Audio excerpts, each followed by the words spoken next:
this is Freya, and today I'm joined by Nina Sengupta, an ecologist with a love for doodling, who has brought these two together to compile her book Edible Weeds and Naturally Growing Plants in Auroville.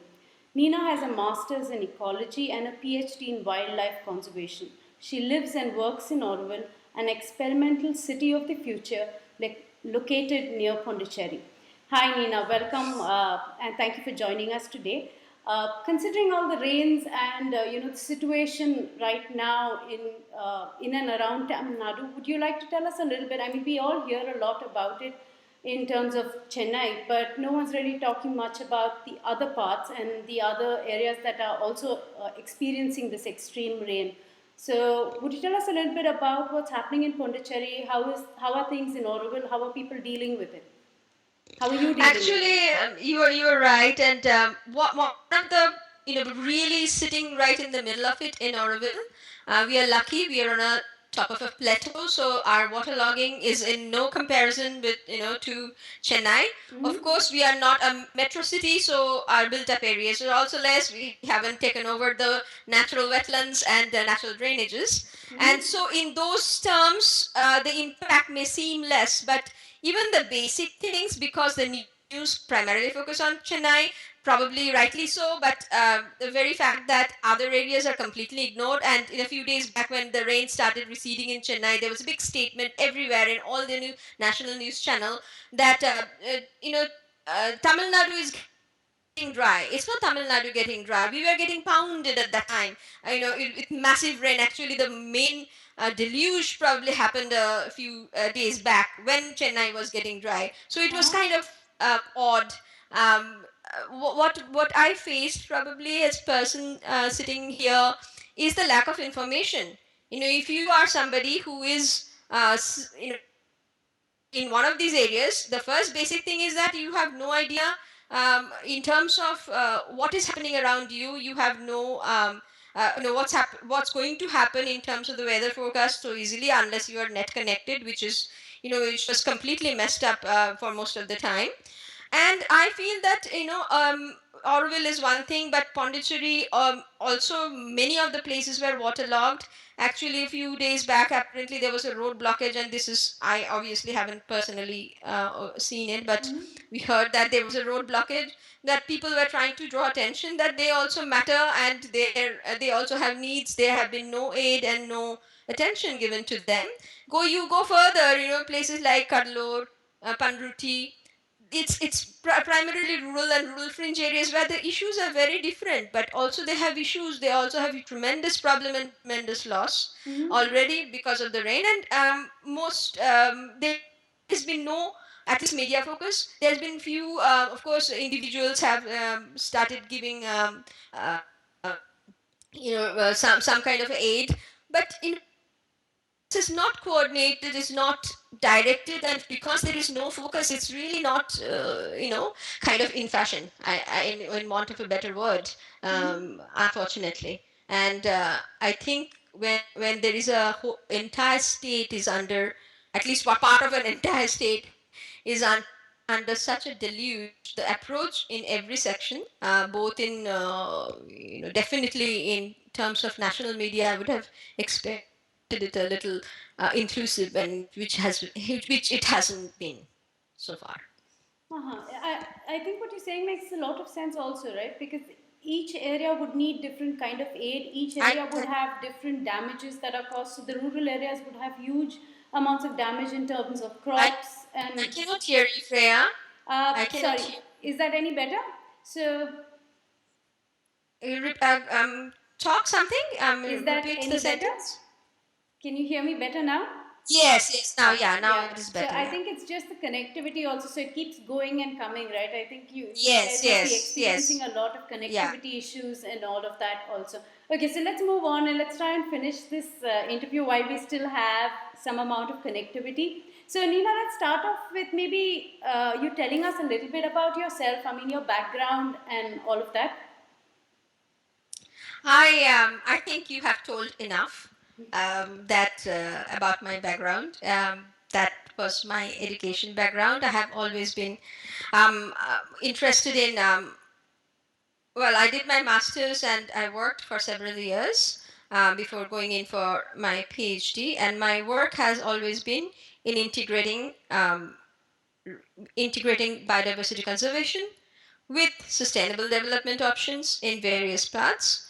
And also, my personal passion and topic of research has been rainforest conservation. And in Auroville, I came about 10 years back.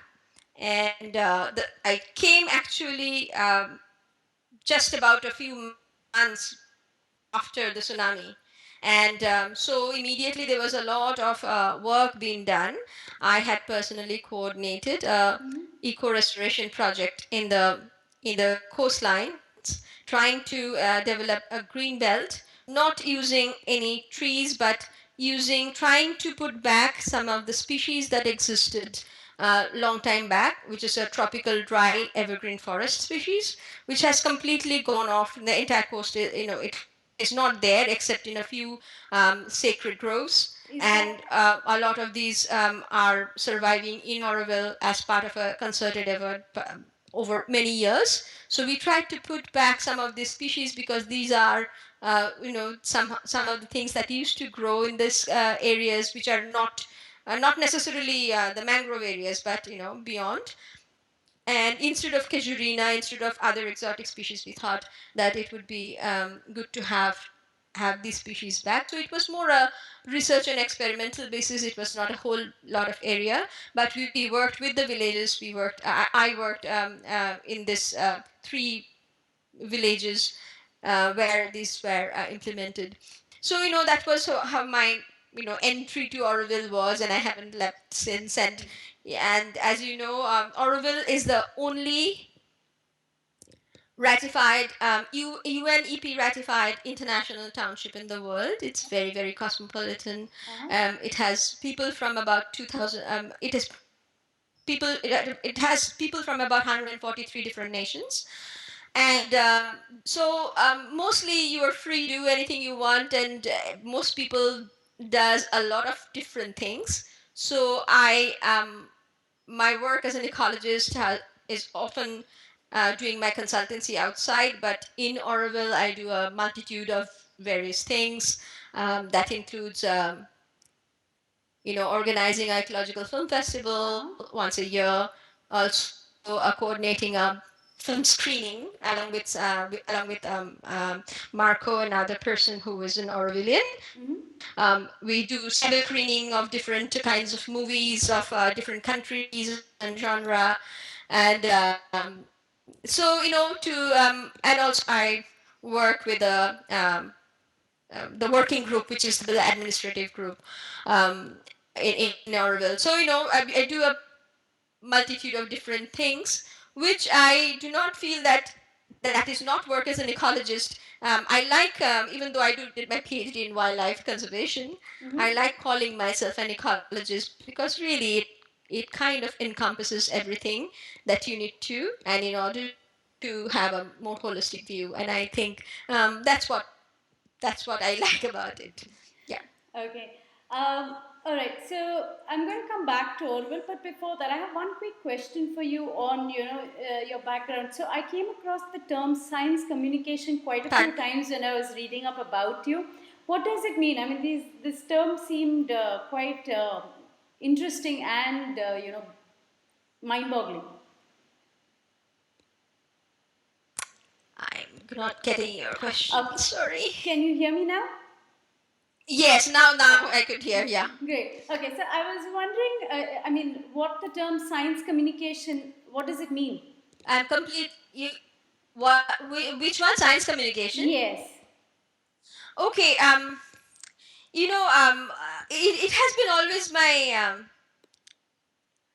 kind of observation that whenever, and correct me if I'm wrong, whenever we say, let's ask the scientist, or let science say something, we are expecting a absolute statement to come out of it, and the assumption it is 100% correct, and if it is not correct we'll be very upset. And with the statement and the scientist.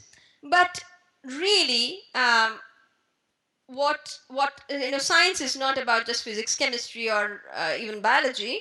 It's about an approach, and in that approach, you eliminate a certain possibility, and therefore you accept others, and which always will have its uncertainties.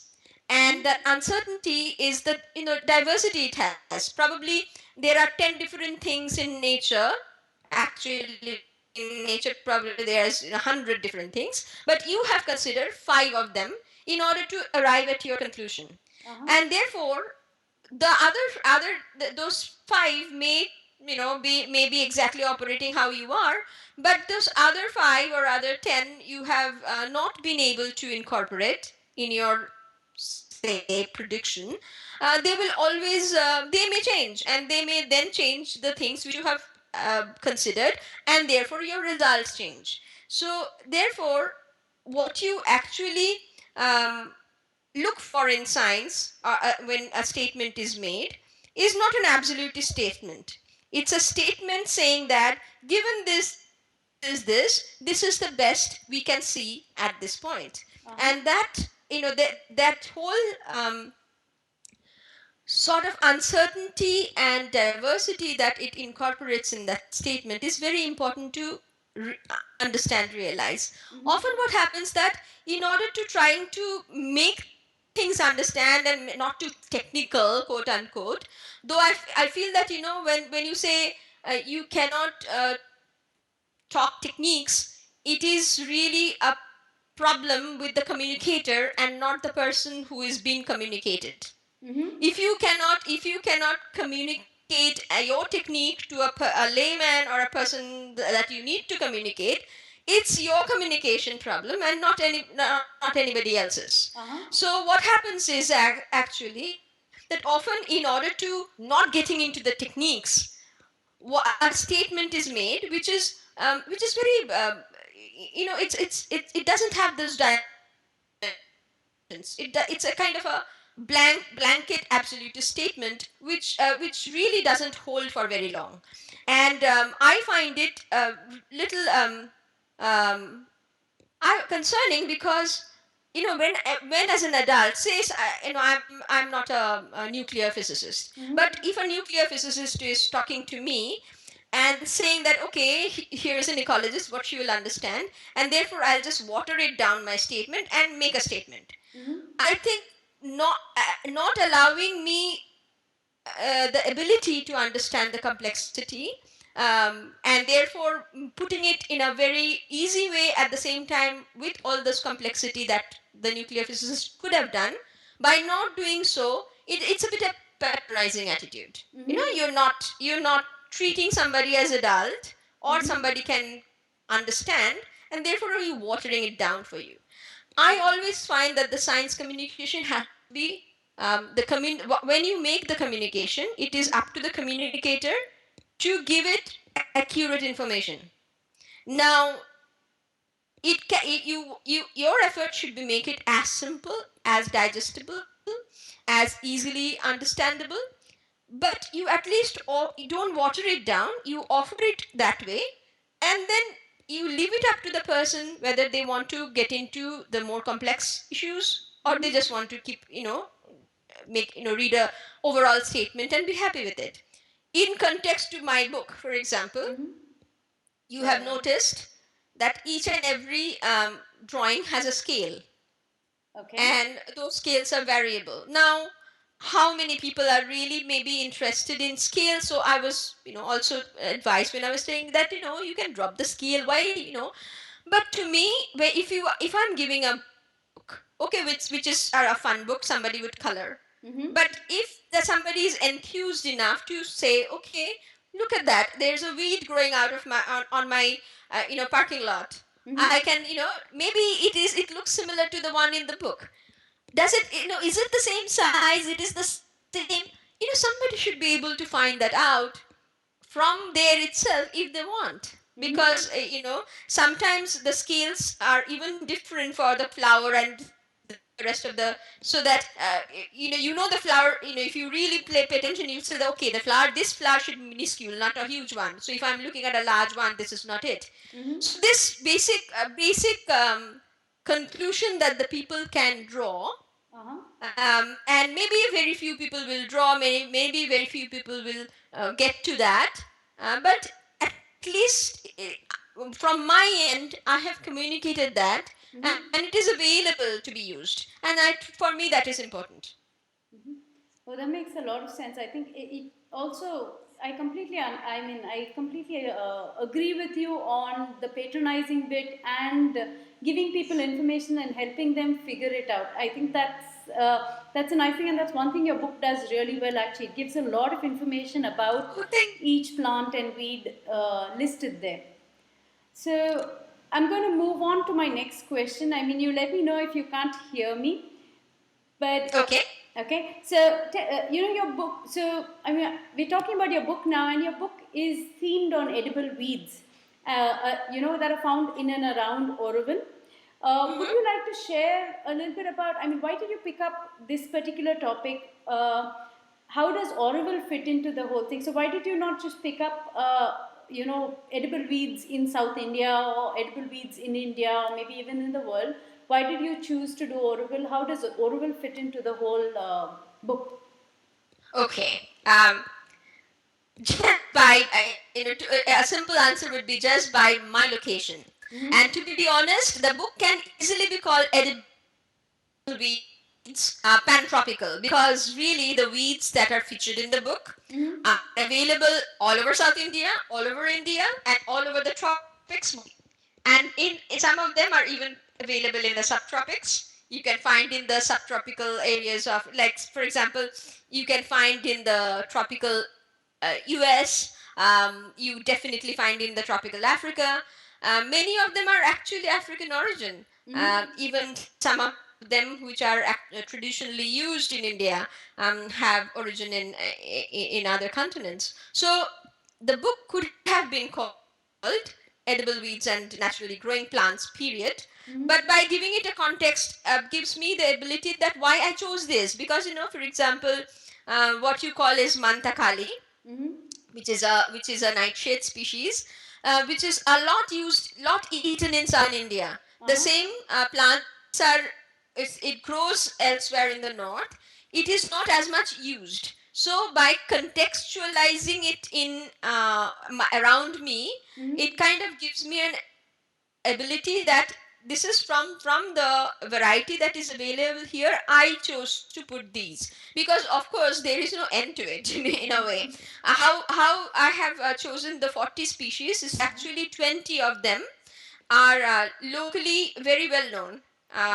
Okay. If you ask people in the village, if you ask somebody who are maybe they don't afford to go to the grocery store every day or every time, that and they do depend on collecting from around surrounding, foraging a bit as a requirement.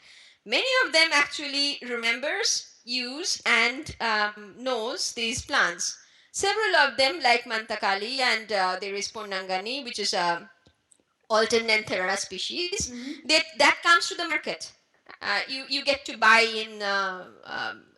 in regular grocery stores. So locally, about 20 of them are known, eaten by some group or the other.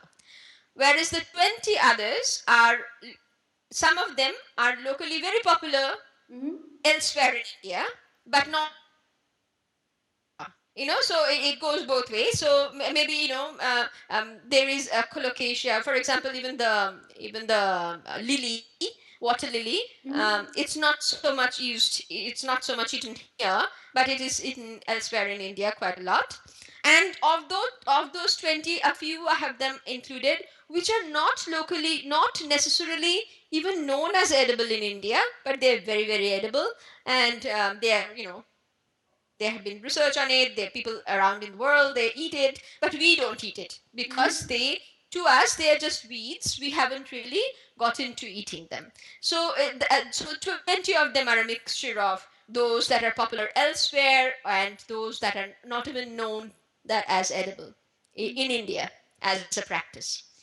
Wow. Okay. That makes for an excellent collection of books. So one of the things that I found really nice and very helpful about your book is the fact that it has so much information on weeds. So for people who are into gardening or farming, this is excellent because now it becomes so much easier to identify the plants that you see popping out of your soil all the time before you just pull it out, which is generally how Yeah, gardeners do yeah. things, right? Yeah. Yeah. One of the things I want to highlight here that, you know, I would say as a species, taxonomist anywhere in the world are becoming rare as a group. Any form, like, be it you call it plant taxonomist or insect taxonomist, they are becoming a rare as because it's currently people go in for, say, maybe more lab oriented work, cellular biology and genetics. There's not so much people, it's not taxonomy is not attracting that many people as it used to be at one time. And it's actually a great loss because I am not big on taxonomy. Honestly, I actually quite hate taxonomy myself. But I have appreciated that it's almost like if I do not know, I have somebody who can, just see it and identify it, kind of thing. And then it made me realize that why is, okay, I got into behavioral ecology, I got into more ecological assessments, not so much into taxonomy, but as a kind of a subject, why taxonomy um, is not attracting a lot of people. And I also felt that, at least for me, it wasn't when I was studying, it wasn't very attractive because to me it was very dry. It was like you have to, it's like grammar. You have to read it, you have to learn it because you need it, but it wasn't fun. And I think whoever has gone to the West, they have always found very interesting to have these field books that in the West they have, identifying wildflower, identifying trees. It is a bit easy for them also because in temperate zones, if it is a temperate zone they have gone to, there are fewer species than us. But I think Pradeep Kishan's book on Delhi trees made it very possible for me that, see here, even in India, okay, it's a start, that he has done so wonderfully a book on a field guide. But but and I know that that field guide remained as a reference book to a lot of people. But I wanted something much more basic and much more lighter and fun. And to me, having a book which needs to be, to me, I mean, I do appreciate this Pradeep Kishan's both books, I must say. But to me, when I was, for something like this, I want it to be a more active book than passive book, something people can engage themselves. And coloring book, I personally actually have used coloring book myself in the past, when I was in the West. And so, it was kind of an obvious choice for me. I mean, I like doodling, I like coloring. And you get to learn almost like as you are say a leaf is margin is serrated. You don't have to memorize it. As you are coloring with your pencil, somehow like a osmosis, this information gets into you. And you realize that you already know it without you having made an effort to know about it. And I think that to me was a lot of fun. And so I wanted to make it lighter and more fun and more open, that identifying species is sometimes fun too. Okay, so I mean, yeah, so that's also, I mean, it perfectly leads up to my next question, which was, about the book being a coloring book. And coloring books are kind of the in thing right now. They're topping bestseller charts across the world. And your book is most likely to be the first coloring book from India. So, I'm sure this project took some time and it was a while back that you started. So, would you like to tell us maybe a little bit about why did you choose? I mean, you've told us a little bit about, why a coloring book, But do you want to expand on it more? Tell us where the idea came from. I mean, what set it off? Because you started work on this project even before coloring books became a rage. So yeah, Right, how right, did you right. start off with the idea? How did you go about creating this book, or how did you Okay. go about putting it together in terms of a coloring book? Okay.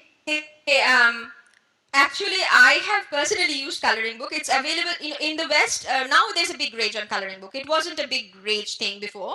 There were two coloring books always, two kinds of coloring book always available in the West.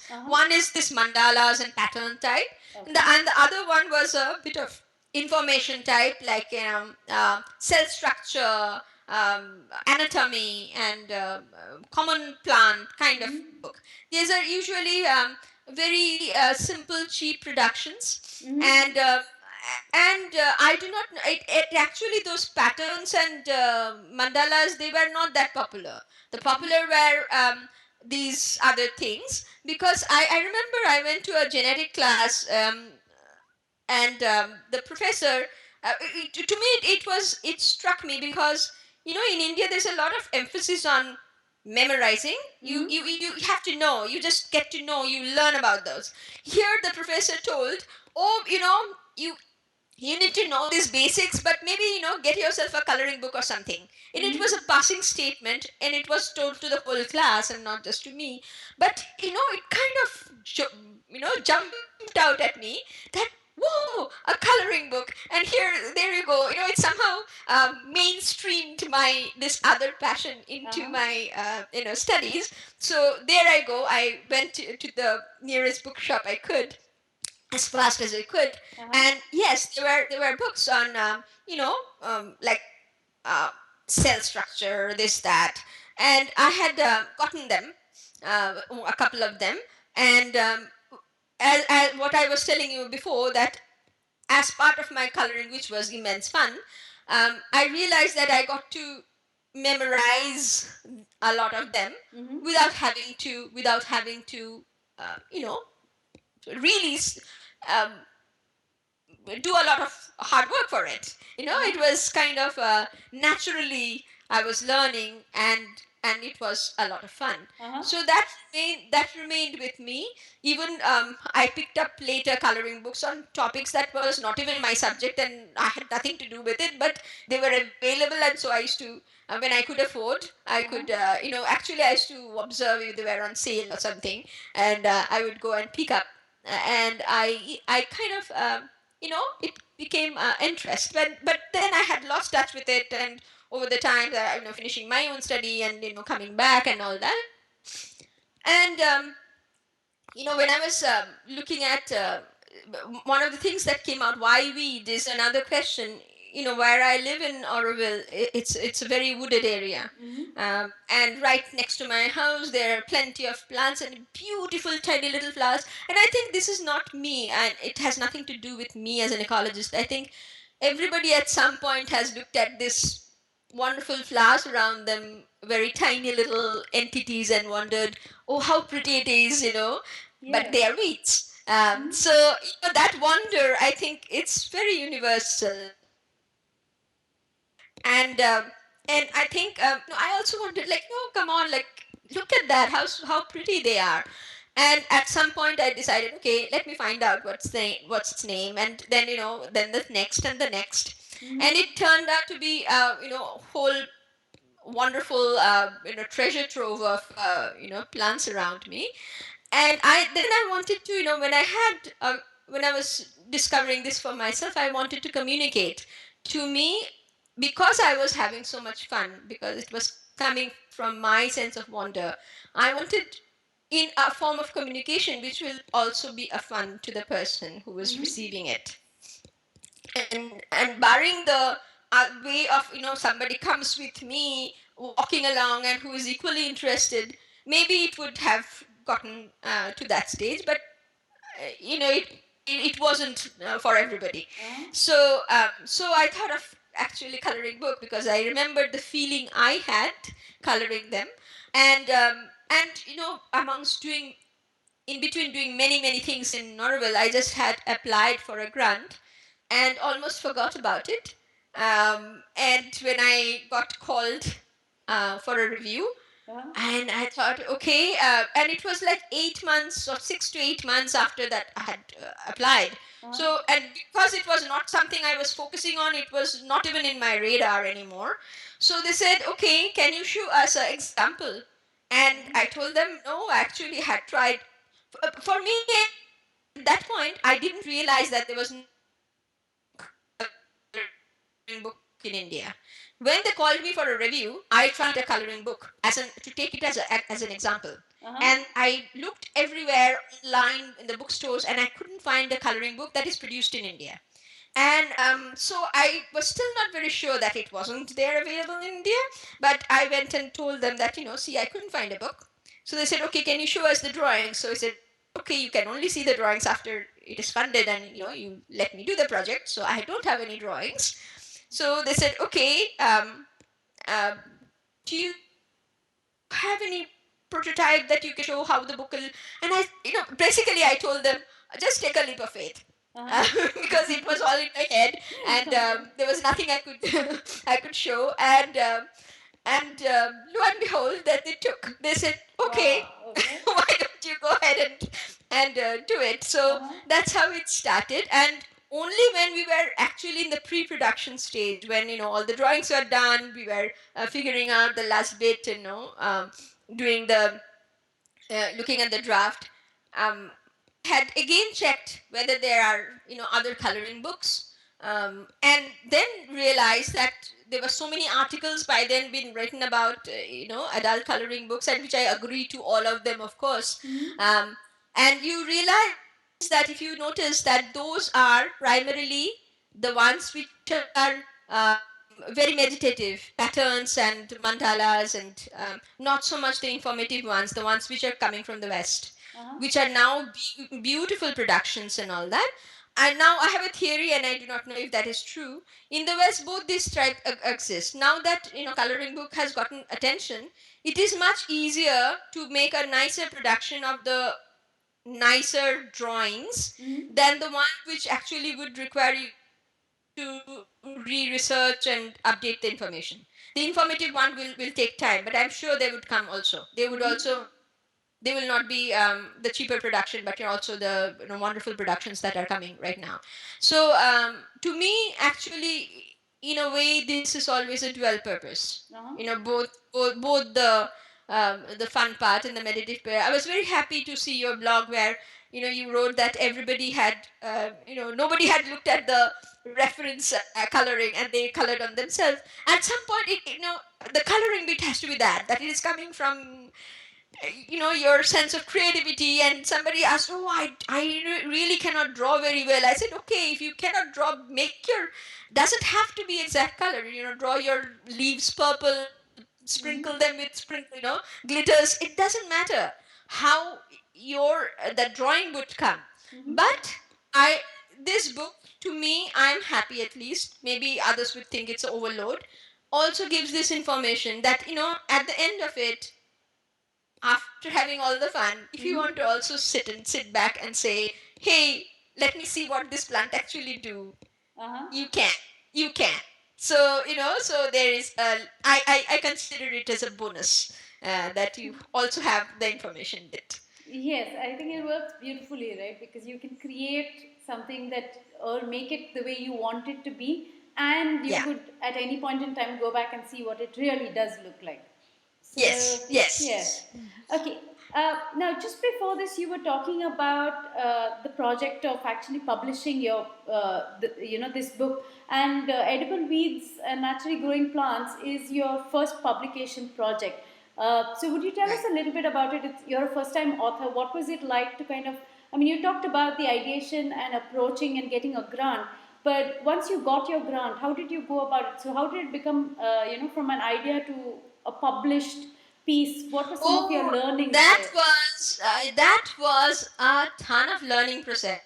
This is my first publication, and I thought I would only going to coordinate it. I had an idea and had put forward it, got the grant, and I would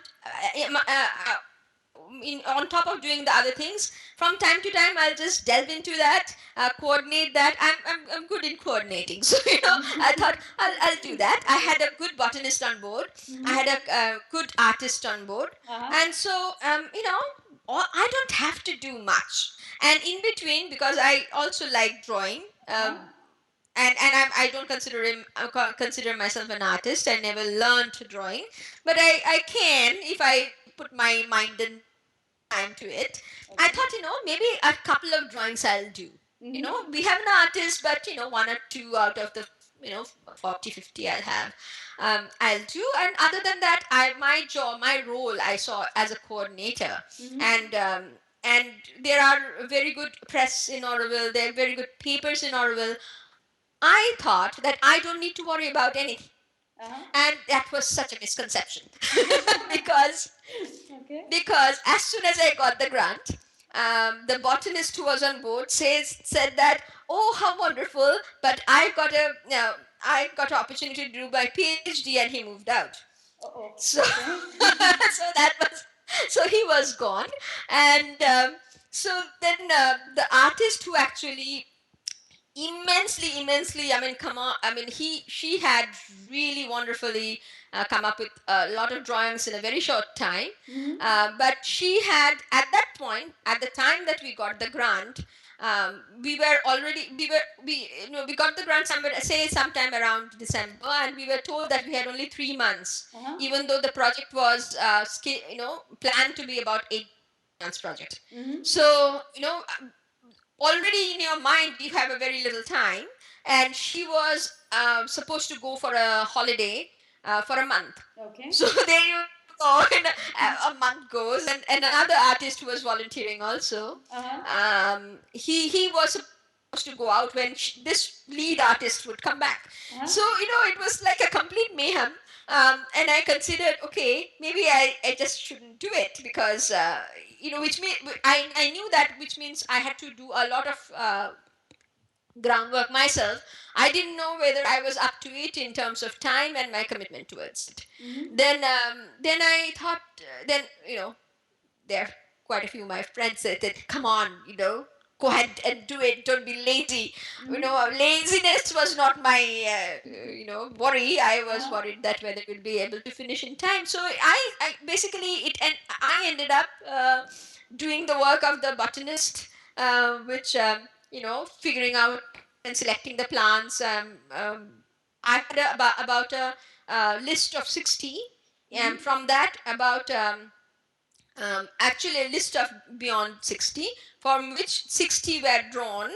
And then I selected 40, and this was part of my plan, that I always knew that I would have a larger number in order to finally make the selection of 40. But in order to do that, I had funny thing is that I realized there was this wonderful patch where I could take photographs so that I could give the artist to draw some of the drawings.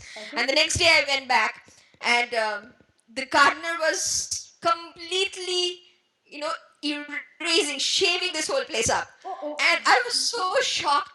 I was just stunned and standing there, and he thought that I was appreciating the beauty of the lawn that he was creating. So he came and asked me that, beautiful madam, isn't it? so I didn't know whether to laugh or not. So for a while it was a lot of work for me. I was actually looking at my ground, literally I was looking at my feet all the time, that friends will say, hey Nina, hey, we are here, because I didn't see that there are beyond the feet there was the human being on top. And the other thing was production, what GSM work, what kind of handmade paper would work, what color would work on the handmade paper. I think I had at that time I kind of was in a huff doing this, because there was a lot of things I thought was already worked out, and I realized then it was not worked out, and I had to learn to do it. And it was so much of learning, and so rewarding at the end of it, that I completely, it was 8 months really. I had to take 8 months. Uh-huh. It was 8 months. The intensity of work was as much as as my PhD work, I must say. Wow. So it was because every plant that has entered the book Mm-hmm. has it was not enough for me that people eat locally or there is a recipe available online. Mm-hmm. It is backed up with a peer reviewed journal article that it Okay. is edible, that it is the thing. So in order to do that, it took me a lot of time to do those research. Uh-huh. And then there was a choice, because one of the things then I also wanted to do is that it is not enough for me that these plants are edible, whether they are currently eaten in certain communities, Mm-hmm. whether it's alive in that way, that tradition is alive, and which is important, that it's not used to be, it's not something eaten in the ancient time and nobody has tasted it later, like that. It is Mm-hmm. something that is alive. And so yeah, all those took time, but I don't regret a bit. It's just wonderful. It was a wonderful experience. Great, and I think all this learning is going to help you because you have two more books that are to come in this series, right? So, would you, Yeah, I, yeah. I mean, would you I mean, go ahead and tell us a little bit, tell me a little bit about the books that are coming up. What are they going to be on? When are they expected to be out? The expected to be out is part is how soon I get back to the horse, on the horse, basically, Okay. doing it. Mm-hmm.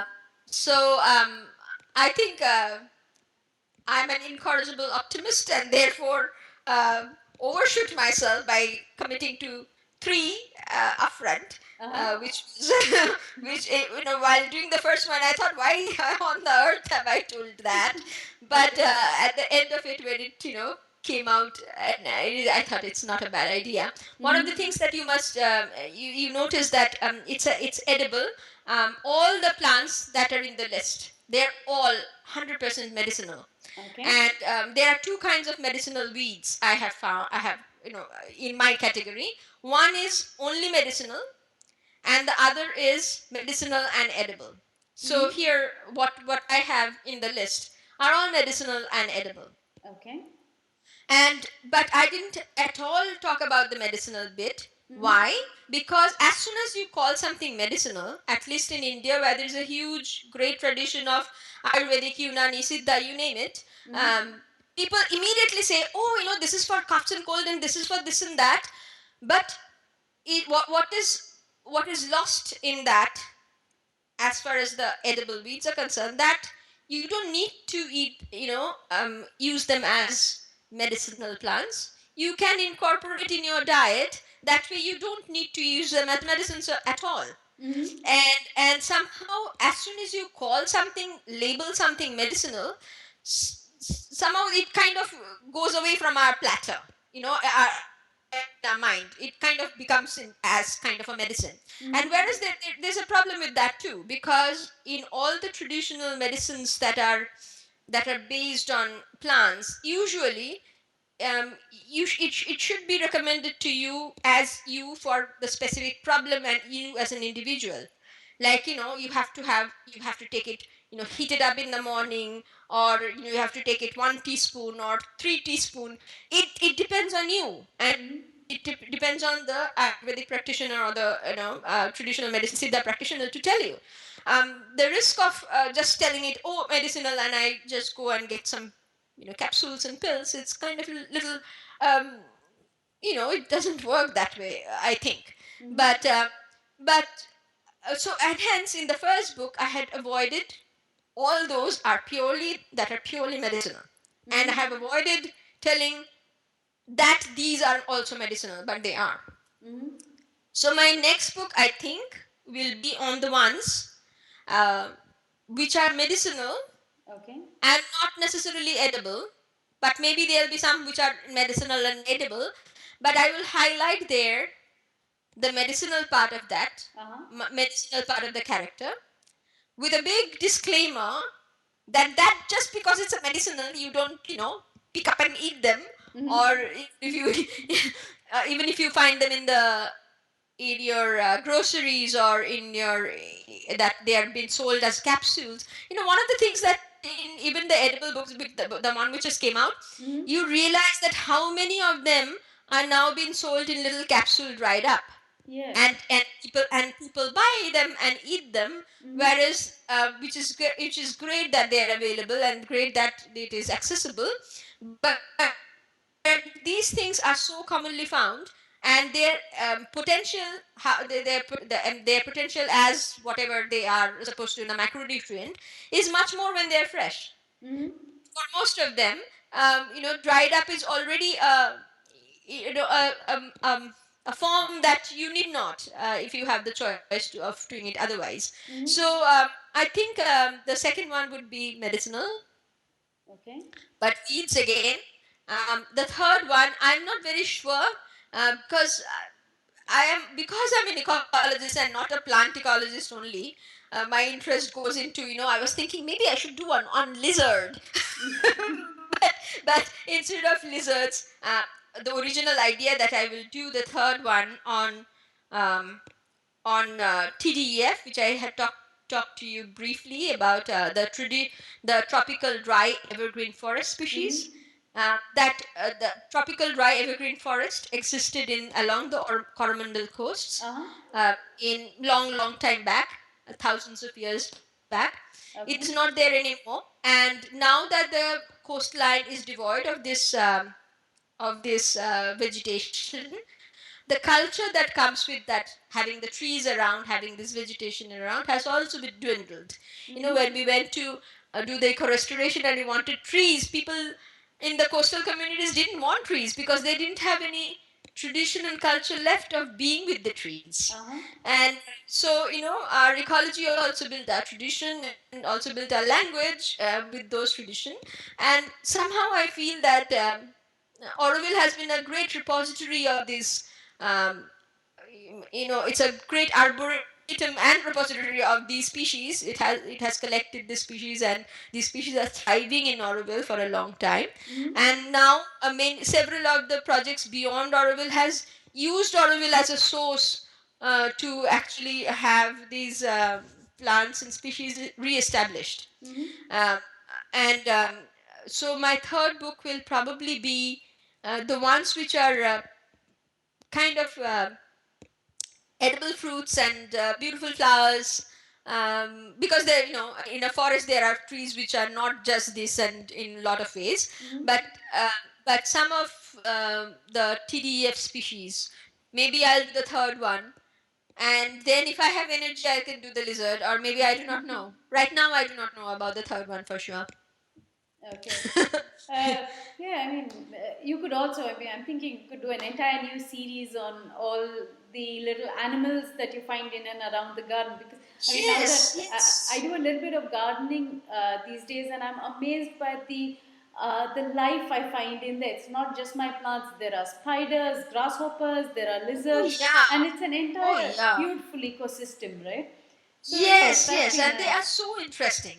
Yes, very. Slowly, I'm kind of because of that I'm a little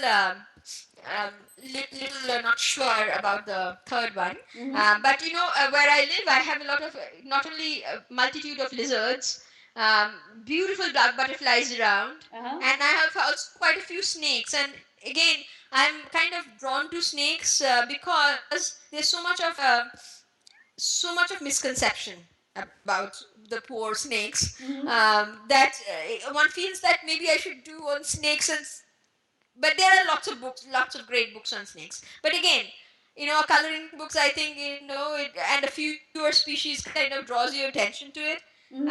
That not all snakes are poisonous, and you don't have to run from them, and they are immensely pretty. Some of them, if you can get to not be scared and observe them.